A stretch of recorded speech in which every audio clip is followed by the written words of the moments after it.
In this video, you're going to be learning about heat conductivity and how to do a multi-layer problem.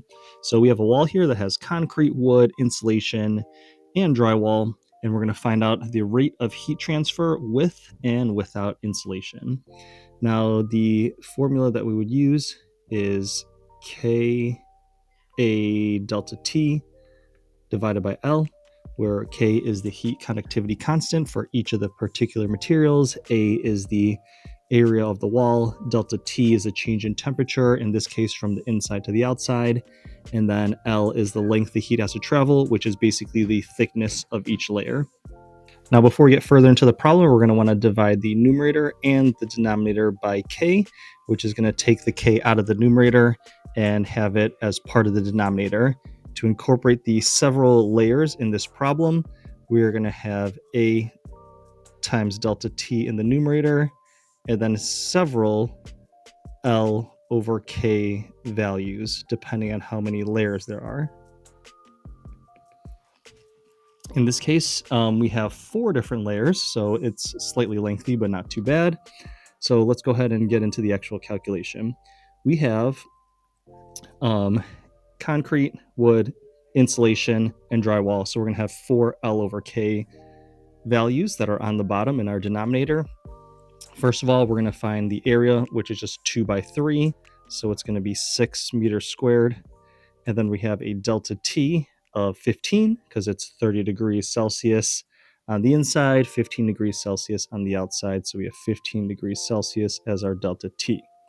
Now, for each of our L over K values, we have to pick some specific numbers. It looks like each of the thicknesses here, 2 centimeters, 3 centimeters, 7 centimeters, and 1, those have to be converted into meters. So all of those need to be divided by 100, which is basically taking the decimal and sliding it 2 over. So all of them are going to be 0.0 something. So let's go ahead and start off with our concrete. Our concrete is going to be 0.02 for the L value, and the K values provided up here, 0.85. And then our next value is the wood. This one we have 0.03, again, because we took the 3 and divided by 100. Our K value for that wood is 0.2. Okay, so just taking a look at those first two, the K values are significantly different. The KW is much smaller. It lets much less heat in based on the type of material, which means it's a better insulator than concrete, according to those numbers.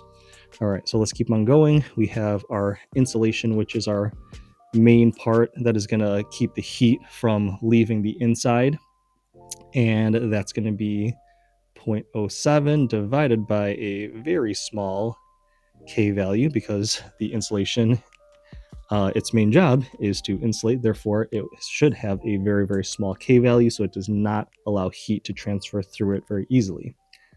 Our final one, we have the drywall, which is just one last 1 centimeter layer. So 0.01 divided by 0.5. Now what I'm going to do is go ahead and I usually add up everything in the denominator first, and I'll place everything in parentheses, so when I put into my calculator, it's not going to get confused, and it'll know that I'm adding in 4 basically like little fractions together.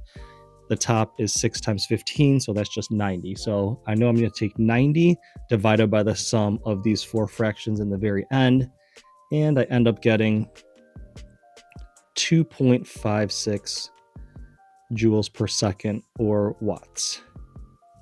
Okay, so that's pretty good. That's a fairly small number. Now the question says with and without insulation. So this is with insulation as my original problem. Now, if you wanted to do without insulation, we would do a little bit of substitution. We would still have 7 meters of space between the wood and the drywall, but now it's just going to be replaced by air, because there's no insulation. There's just going to be air molecules in there, and we have a K value for air as 0.024. So we don't really have to completely rework the problem all over. We would basically just take this K value out and then replace it with the K value of air, 0.024. Okay, now air isn't as good of an insulator as the actual fluffy insulation material itself. So we should be expecting to have a final value that's higher than this. If it has a higher rate of heat transfer, that means is not as good of an insulator as this 2.56 that is with the full 7 meters of insulation. Now, if you run the calculation one more time, basically what happens is you run the numbers and then you get 28.94. And this is without insulation. So it's almost exactly the same calculation, just one swap of the K value and then basically running your numbers for your denominator again, but you're going to take 90 up top divided by the sum of those four fractions, and that will give you your final answer. And as predicted, my purple number here is quite a bit larger than my black number here because it's not as good at keeping the heat from transferring as the initial scenario with the insulation. So I hope that was helpful to you in setting up this drywall problem with multiple layers. Thank you for watching and listening.